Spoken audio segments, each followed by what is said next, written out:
Hey everyone, it's Leslie with Cooper's Pacific Northwest Homestead. So I just wanted to provide a quick update on mainly doing a quick tour of the property this time. I did one of the inside of the house when we first moved in, and so I want to kind of take you around the field so that you can see the way that the 5 acres is sort of oriented. So I'm going to flip this around and take a quick walk since it's dry and sunny and nice out and we're getting into spring, and so a lot of changes are going to happen. So I kind of want to capture this before all the fun stuff begins. Okay. All right, so I'm standing in our driveway that we just recently had done with the new blacktop and gravel laid around, so it's come in really handy for parking and maneuvering around. So this is sort of outside the front entrance of our house. So as you come out, we have the first section, which is the chicken coop area, which we just had this new coop installed. I think it's 8x12 from the original Chicken Man, getting ready for the 13 hens that we have inside. And we have the original Banties that the previous owners left us, the 4 roosters and the 1 hen who has recently started laying eggs for us, which is exciting. They're super tiny and cute, but definitely having too many roosters in the hen house with spring fever. So we've got some separation going on with some of the alpha meanies and then the nice ones that got beat up pretty badly.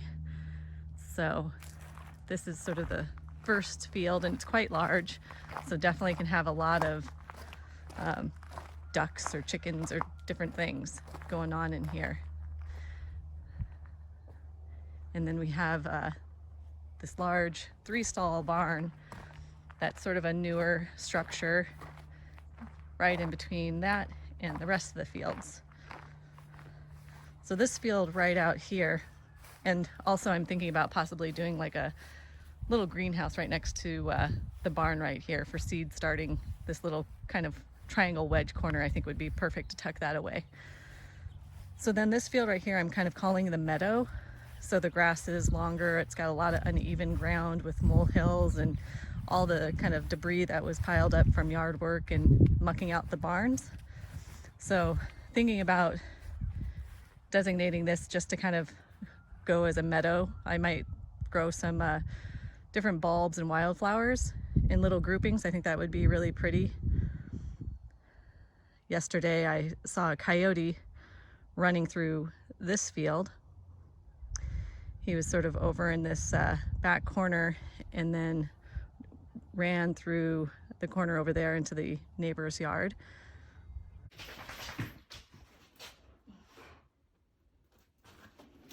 We got like a fox. Coyote? Coyote. Wow.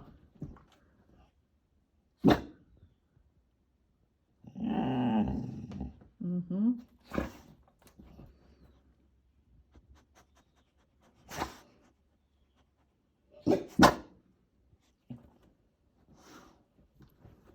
So this is sort of where I let the dogs do their business in the morning.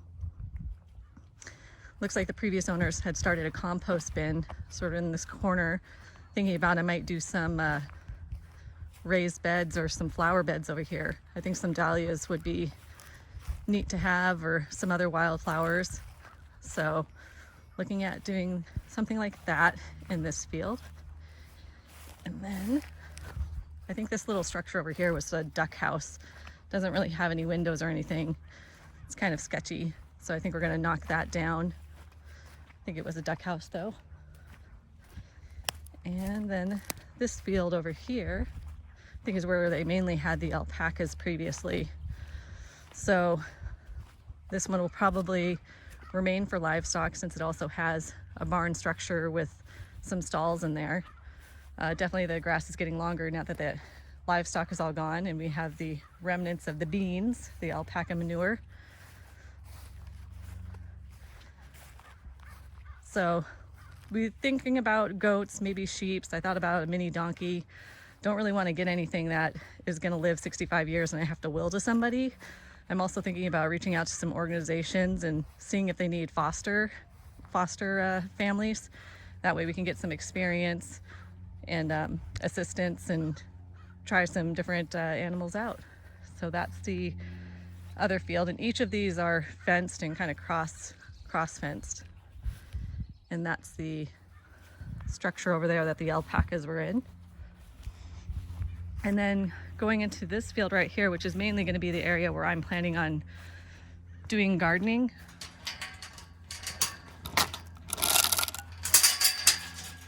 So I found a couple old tires, and so I just put some cardboard down and some of those manure and the straw, and then some dirt that the moles kicked up, and topped it with some more alpaca beans. So thinking about getting a start of rhubarb from my mom, maybe doing a couple rhubarb plants. Might possibly do some blueberries or grapes or something along the fence line. It definitely gets more water where the trees are right there, water collects.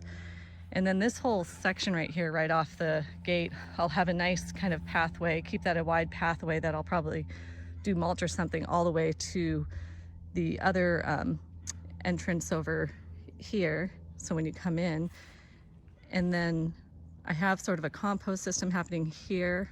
So I'll definitely maybe get some pallets to make that wider and keep that kind of the yard debris and compost. But on each side of the pathway that I'll have, want to do like either market rows or raised beds. So thinking about laying down cardboard, all those Amazon deliveries that I've been keeping and ordering and all the boxes, thinking about doing market rows like lengthwise, just kind of going horizontal here, and then at each end of the market rows doing probably a trellis, like a cattle fencing with some metal poles or something, for things like cucumbers, some of those trellising ones, to kind of designate each of the different market rows. So thinking, you know, potatoes, different things like that. I did just start a bunch of seeds inside, broccoli and sweet peas and onions. And then just past this plastic fencing right here is a bunch of fruit trees. So that's sort of the orchard area.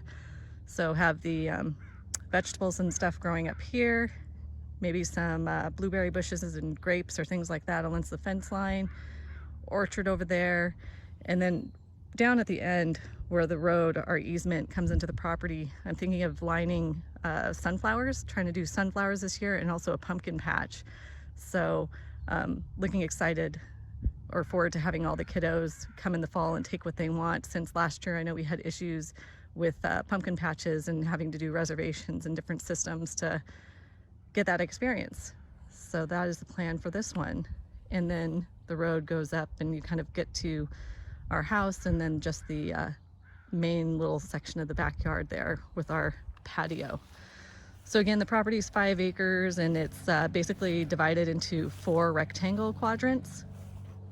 So the chicken area, the meadow, the livestock area, and the garden area. So that's just a quick update on the kind of layout of the property before I start changing it up with planting. All right, thanks everyone.